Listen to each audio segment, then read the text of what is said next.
Bismillahirrahmanirrahim. Today we are going to solve Cambridge IGCSE Physics Paper 2 multiple choice question for the session of February-March 2025. We have the subject code 0625 and variant of this paper is 22. We have 45 minutes for this paper and this paper is carrying 40 MCQs. So we're gonna start our question paper from question number 1. The diagrams show three forces acting on the object. We can see that 6 Newton in the upward direction, and on the left hand side there is 1 Newton, and on the right hand side there is 9 Newton. So the net force of the horizontal forces would be like that, 9 minus 1, it would be 8 Newton, and upward forces we know that is equal to 6 Newton. So what would be the resultant force? So we can make a head to tail rule diagram just for your understanding. 8 to 6, and this would be resultant. Now you can apply the Pythagoras theorem to find the resultant magnitude. How would you do that? It would be like that, 8 squared plus 6 squared, and it would be equal to 10 Newton. So option number B is the right answer for that part. Moving to question number 2. Moving to question number 2, which law defines speed and velocity? We know that speed is a scalar quantity, it doesn't require any direction, but it is distance over time, and velocity is the vector quantity, it requires direction. So distance, if we look at distance traveled per unit time, and speed is in the given directions, so velocity of option number B is the right choice, because speed is the distance traveled per unit time, direction is not necessary, and velocity is the speed in a given direction. So direction is important for velocity because it's a vector quantity. Moving to question number 3. The graph shows the journey of a motorcyclist. Which section of the graph shows the time when the motorcyclist is stationary at some traffic lights? So object is stationary.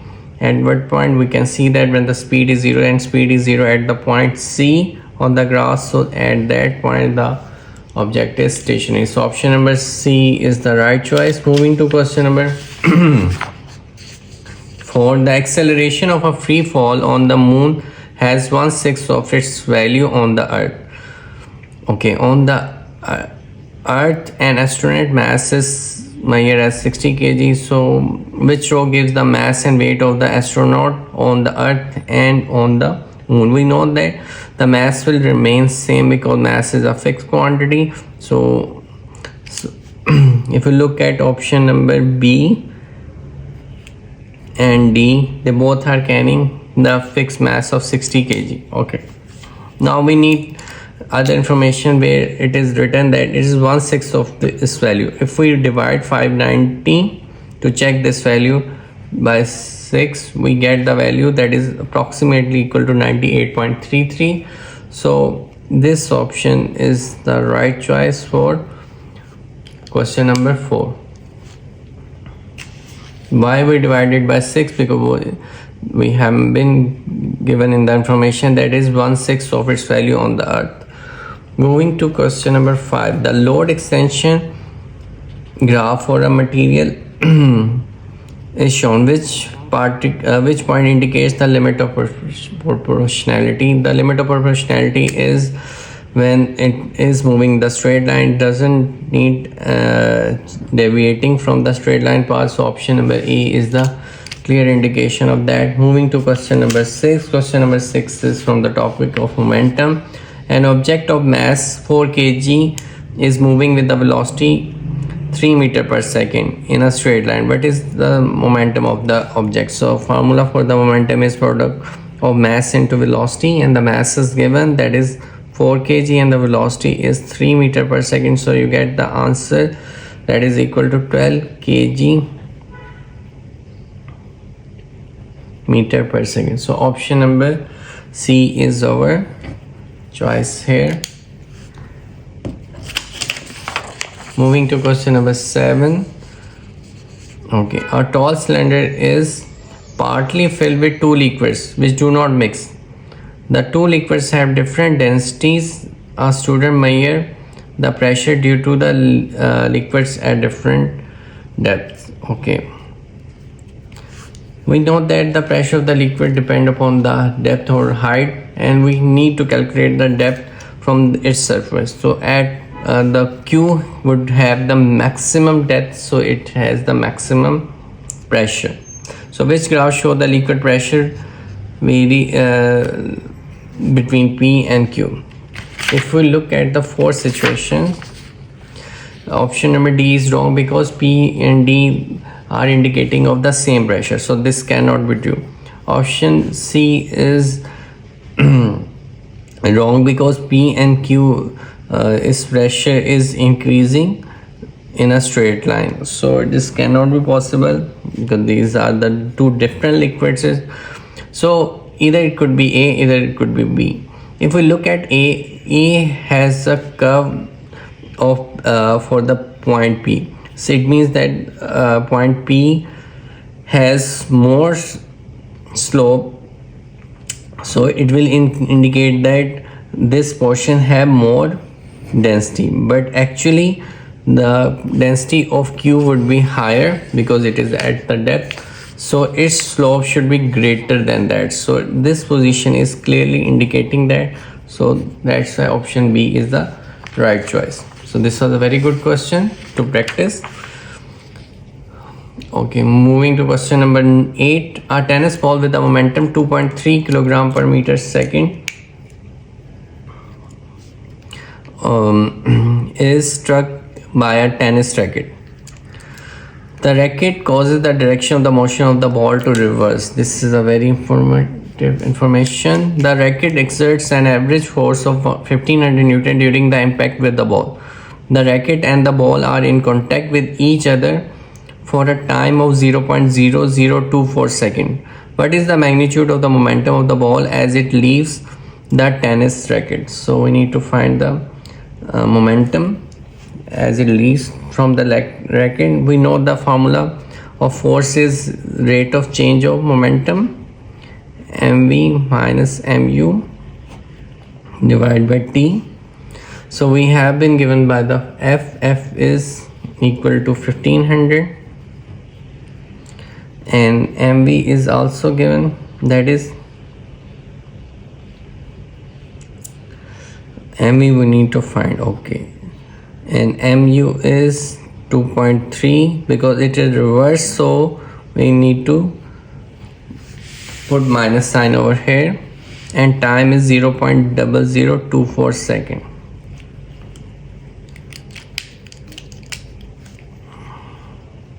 So after solving you get the answer.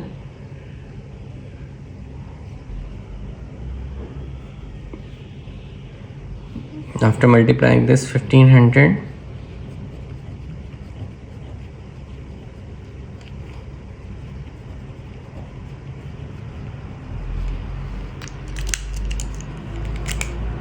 it would be 3.6 and this 2.3 would be minus, so our momentum would be equal to 1.3. So if we look at the option number A is exactly showing that. This is a very good question to practice the concept for the momentum. Moving to question number 9. A car is traveling at a speed of 8 meters per second. The kinetic energy stored in of the car is 32,000 joule. What is the kinetic energy stored in the car when its speed increases to 16 meters per second? It means that its speed has doubled. So what would be the impact on that? You can simply apply, if its speed is double, it means it should be 4 times. So you can multiply 32 into 4 and you get the answer that would be equal to 128. How I would do that? If its speed is double, we know that a kinetic energy has a formula 1/2 mv square. So you need to if speed is double, it means its energy would be 4 times because it is the square. Or you can calculate it by that. You can simply multiply 32,000 to 4 to get the answer that is equal to 128,000. or you can go by the long method. The other method is first you find the mass. How would you do that? Okay, I will show you the working. Kinetic energy has a formula 1/2 mv square, and kinetic energy is given, that is 32,000, and v is also given 8 square. So 8 square is 64 divided by 2, that would be 32.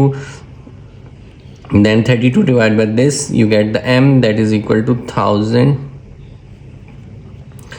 Okay, 1000 kg. Okay, now you need to find the kinetic energy, because mass doesn't change, the speed is changing, 1/2, and it would be 1000, and velocity is 16 square. After multiplying and solving, you get the answer 128,000, that is close to the D. You can solve like that. Biologically, if speed is double, the kinetic energy would be 4 times. So either you can do it by like that, or you can do it. I will prefer this method. This is simple and logical. But if you tend to do with formula everything to calculate without applying the logic, so you can do by this method. It's your choice. Moving to question number 10. The sun is not the primary source of energy for which resource? Okay, oil, tidal, wind. We know that nuclear power, tidal, and geothermal energy doesn't depend upon the sun, so option number B is the right choice.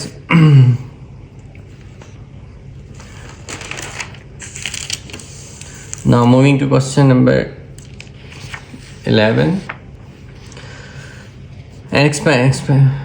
Question number 11 is very simple. An experiment is done to compare the rate of conduction of thermal energy in metal and plastic spoon. An ice cube is placed on one end of each spoon and the other end is heated gently.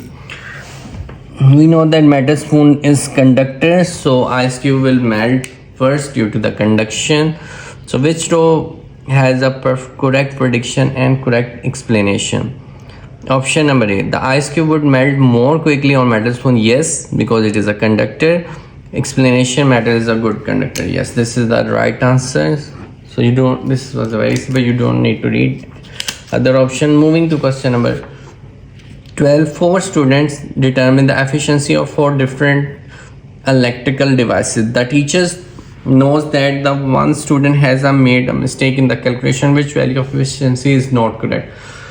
The efficiency of value could not be more than 100%, so option number D is incorrect. This was again a very simple and easy question to get full marks of this question. Moving to question number 13.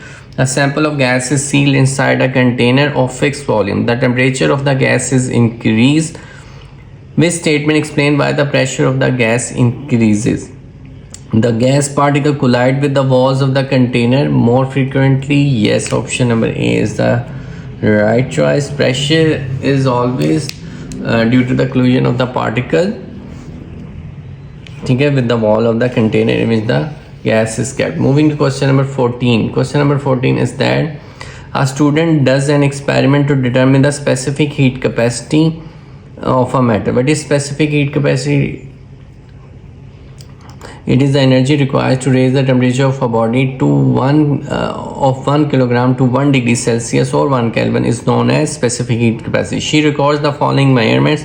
Energy supplied 12 kilojoules. You can convert it into joules by multiplying it by 1000. It would be 12,000. Initial temperature and final temperature, you need to take the difference of that. Mass of metal block is 600 gram. You need to divide it by 1000 to get the answer. That would be 0.6 kg. So the formula is, we know that either you represent by Q energy or E. It's your choice. It is MC delta T,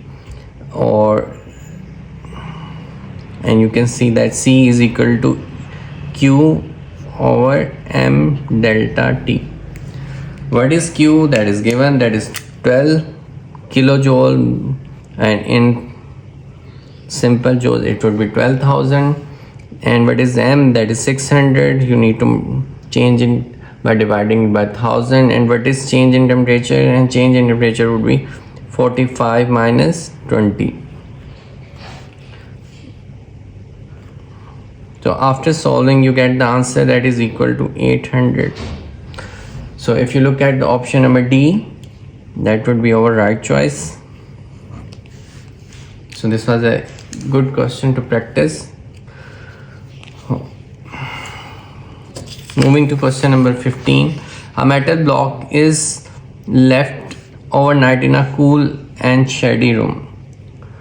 In the morning, the metal block is moved into a warm surrounding. Which statement about the metal block is correct in the morning? The internal energy of the metal block increases. Yes, because due to the increase in temperature, the particle will vibrate more, so they will have more energy. So option number A is the right choice.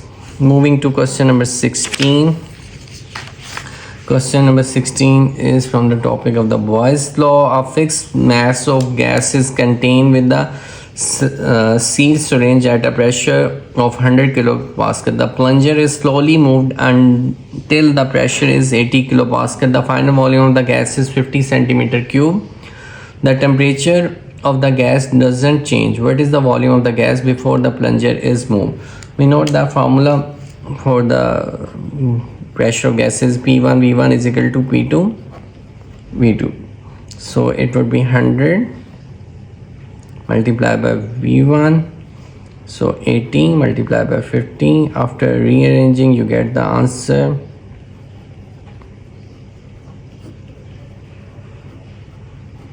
So 8 multiplied by 5, it would be 40 centimeter cube. So option number B is carrying that choice. Moving to question number 17. The diagram shows the more energetic water molecules escaping from the surface of the liquid. Always the particle that escape from the liquid is the process known as evaporation. So option number C is the right choice. This was a very simple question. Moving to question number 18. A hot object emits thermal radiation. Which row describe the two changes that both reduce the rate of emission of radiation? Okay. So if its surface area is reduced and it's also the temperature is reduced, we know that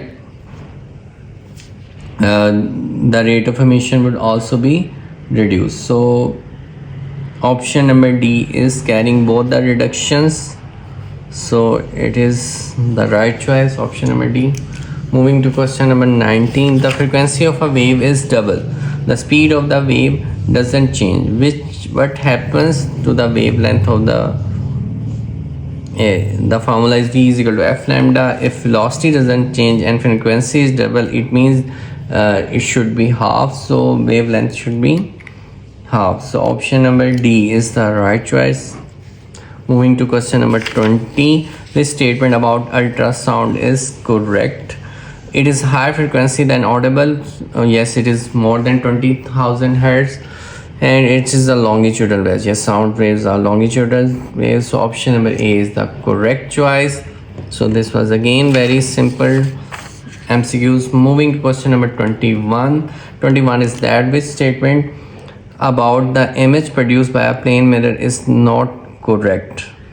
Not correct. This is very important information. Not correct. The image is real. Yes, this is not correct. The image is virtuous. So option number A is the right choice. Moving to question number 22. A ray of light is incident on the boundary between air and water. This is a very good question from the topic of total internal refraction. Under which condition is the ray of light totally internally refracted? The ray initially in the air? No. The ray initially in the air? No. The ray is initially in the water? Yes. It is incident on the water air boundary at any angle of not any more than critical angle. So the ray initially at water is incident at on the water air boundary at an angle of incidence greater than critical angle. Yes, this is the right choice. So whenever the angle of incidence will be greater than critical angle, only total internal reflection will happen. So option number D is the right choice. Moving to question number 23. A converging lens. Okay, a converging lens is used to make image on the screen. Which type of image is formed on the screen? It would be real and inverted. So option number A is the right choice. Moving to question number 24. A negatively charged rod is brought near to a metal sphere. Okay. A positive charge develops on the surface of the metal sphere closest to the negatively charged rod. Why is this? Electrons in the spheres are attracted by the negatively charged rod.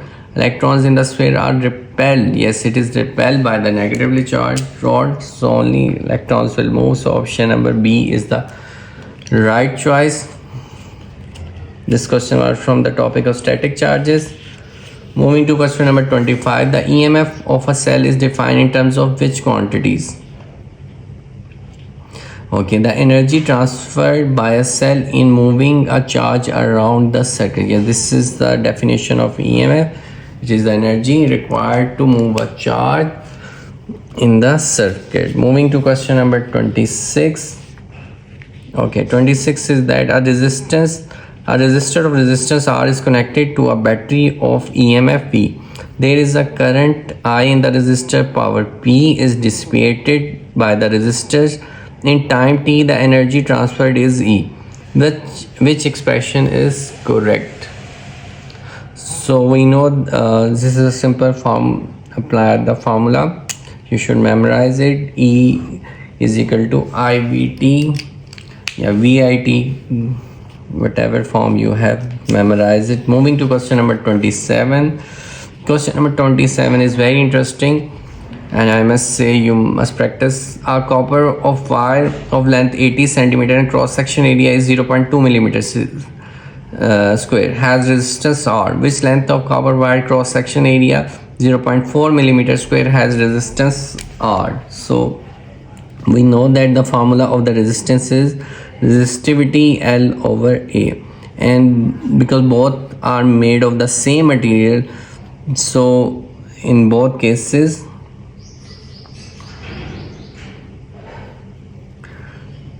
resistance and resistivity L1 A1 R2 resistivity L2 over A2. You can apply the formula as resistance and resistivity would be same. It would be, if you compare, it would be A1 R1 divided by L1, and it would be A2 R2 divided by L2. So both have the same resistance, so R1 gonna cancel with R2, and A1 is given, that is 0.2, and L1 is 80.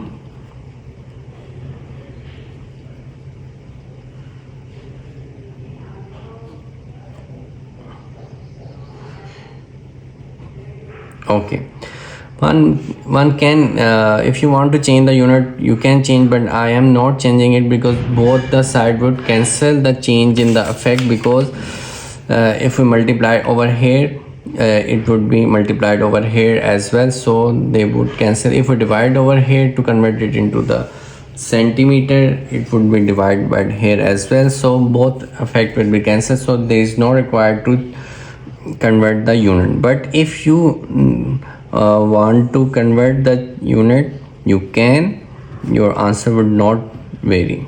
Okay, so it would be equal to 160 centimeters. So option number D is the right choice. This is a good question to practice.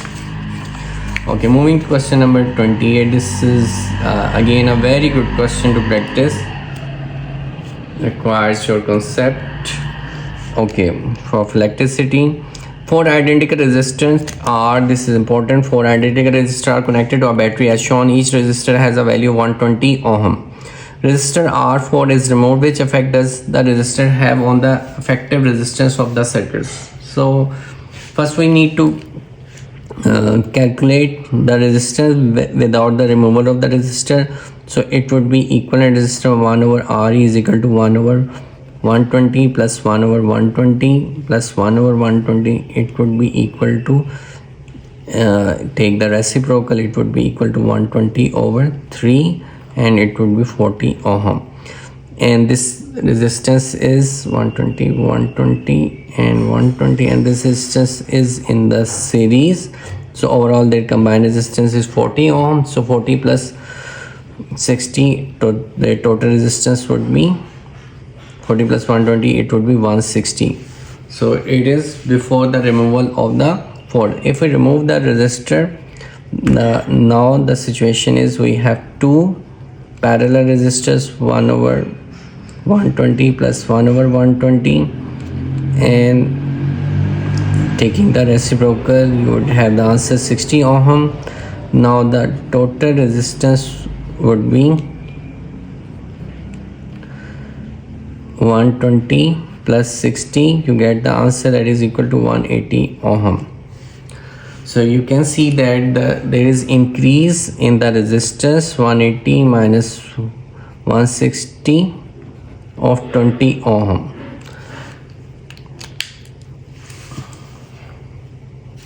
So the effective resistance is increased by 20 ohm after removing a fourth resistor. So option number C is the right choice. Practice this question as many times as you can to clear that concept. Moving to question number 29. Question number 29 is also a very good question. To practice, the resistance in the circuit are shown identical. The reading on the voltmeter V2 is 1.5 and V1 is V1 is not given. The reading on the ammeter A2 is 0.5 and A3 is 0.25. What are the readings on the ammeter A1 and voltmeter V1? So we know that the current would be equal to combination of these resistance. So it would be sum of it 0.25 plus 0.5, get the answer that is equal to 0.75 ampere. And we know that in the circuit the voltage would remain the same, so it would be 1.5 plus 1.5, you get the answer 3 volt. So if we look at the options, the correct option is D. Again you can see that this is how we have calculated. Moving to question number 30. 30 you need to memorize the concept of left hand rule and right hand rule and applying the situation. So this is a question of right hand rule. Why it is a current is induced in the wire, so that's why it is a question of right hand rule. A wire is moved in the region between the poles of the magnet, north pole and the south pole. A current is induced in the wire. In which direction is the wire moved? Horizontally from north pole to south pole. Okay, horizontally from the south pole to the perpendicularly into the plane of the plane. Whenever this question is, there are two chances. It will be either into the plane or out of the plane. So if the wire of the current is showing the downward, is always into the plane of the paper, or you can apply the right hand rule, okay, to clear that concept, but it's your choice. Now moving to question number 31. A fixed resistor is connected to the secondary coil of a step down transformer. The transformer is 100% efficient. Okay, very important information. It is a step down. What is step down transformer? It reduces its secondary coil has fewer turns compared to its primary coil. The variable resistance is adjusted so that the current in the fixed resistance is decreased by 0.25 ampere. What is the change in the current of the primary circuit? So what is the change in the change to the current in the primary circuit? So we know that it is a step down transformer and it is 100% efficient, so it should not drop any voltage, but its number of turns had decreased, so it means that it should reduce the value of current and if it is decreased by 0.25 ampere, so it should be here, should be less than 0.25. why it is not more than? If it would be more than 0.25, it should be step up transform, so it should be less than 0.25 ampere, it decreases. So option number B is the right choice. Moving to question number 32. An electric device, the voltage of an electrical supply from 240 volt AC to 20 volt AC. What is this device? This device is, we know that this is a transformer. So option number C is the right choice. An AC generator is step up. Okay, an AC generator is step up. An AC is set up to so that its coil of wire is perpendicular to the magnetic field. The coil of the wire is rotated slowly to produce an alternating EMF. A graph of the induced EMF against the time is plotted as the coil rotates. It is induced EMF OP, PQ, QR. So we know that the coil is rotated. A graph, which section of the graph represents the third quarter? So this is the first quarter, OQ is the second quadrant, and OR is the third quarter. So option number C is the right choice. So moving to question number 34.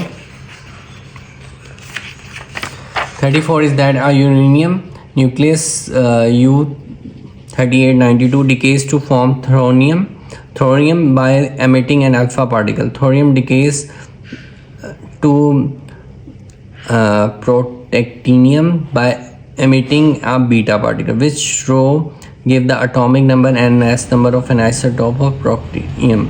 We know that alpha particles have the mass of 4 and 2. So first we will reduce its 4 and 2. If we will reduce 4 and 2, it would be 234 and it would be 90. After that, we know that beta particles has a charge of -1. So it would be 90 should be changed into, there will be no change here, 90 would be changed into 91. So atomic number would be 91 and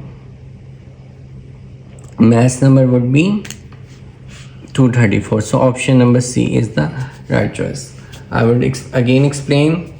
First I remove the alpha particle 4 and 2, then it would be 234 and 90, then beta particle is -1. To balance it, it should be 91 and 234. So this is how we have cracked the question. Moving to question number 35. Which row show what happens when a nucleus decays by emitting alpha particle? Okay, by emitting beta particle. So when the beta particle is removed, it means electron is emitted. So option number A and C are the closest. A neutron changes to a proton and electron. Yes, we go. So that's why option number A is the right choice. Change in the nucleus, a neutron is changed into proton and electron. Moving to question number 36. Which precaution does not always reduce a scientist's exposure when working with a source of ionizing radiation? Option number A, ensuring the scientist only works with the source of radiation that have long half-lives. Yes, so longer half-life will reduce its impact. Moving to question number 37. 37 is from the concept of half-life. A detector is placed near a radioactive isotope and records 700 count per minute. The half-life of the isotope is 8 minutes. The average background count rate is 60 count per minute. What is the count rate measured by the detector after 16 minutes? So the total half-life would be 16 divided by 8. It would be 2 half-lives, and 700 minus 60, the background count is minus to get 640, and if it's reduced by half, it would be 320. Then 320 is further reduced to half, it would be 160. So there are the two half-lives, so it would be 160. So now we need to add back the background count rate, so it would be 220 count rate per minute. So option number D is the right choice, D for duck. Again, a good question of half-life. Moving to question number 38. The nucleus of an isotope of nitrogen and absorb a neutron. It then decays into an isotope of carbon C and emit X. What is an X? If we look at it's 0 and 7, it's 6, so it means it should be 1. So it would be a proton. So option number D is the right choice. Moving to question number 39. 39 is that the graph shows how the strength of the Earth gravitation varies as the distance from the Earth's surface increases. Which row describe the effect that has on the mass and the weight of an object as it moves further away from the Earth's surface? Okay, we know that mass of the object will remain unchanged and weight of the object will decrease, or as it moving from the Earth, it moving from away from the gravitation field, so its weight would be decreased. So option number C is the right choice. This was an easy question. Moving to question number 40. Okay, 40 is a very good question, and 40 is a different kind of question. Okay, a student plots a graph of the speed of the different galaxies moving away from the Earth against their distance from the Earth. Okay, you can see on the y-axis there is speed and on the x-axis there is distance. Using the best straight line shown on the graph, what is the value of the Hubble constant? We know that the Hubble constant has the value, if you have memorized it, equal to 2.2 into 10 raised to the power minus 18, and this is given in the question in option number B, but this answer is not option B. How we know that? The formula for the Hubble constant is V over D. So examiner want us to calculate from this graph, and how we can calculate from this graph? By taking any point. I will take that point, and over here I will write the speed that is equal to this and time that is equal to this. So after dividing it by that, I like that 20,000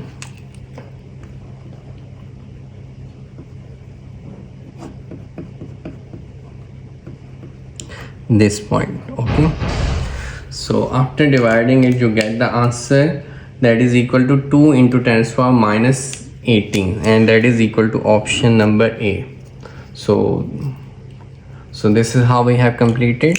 Hopefully you have the understanding of this paper. If you do require further explanation of any question, you can ask in the comment section, and best of luck for your tomorrow paper of IGCSE and O level. I just received from this paper from my student who texted me this paper with while doing Hajj, so I decided to make a video for it. So I'm making as early this video so it could benefit to those who have a paper tomorrow.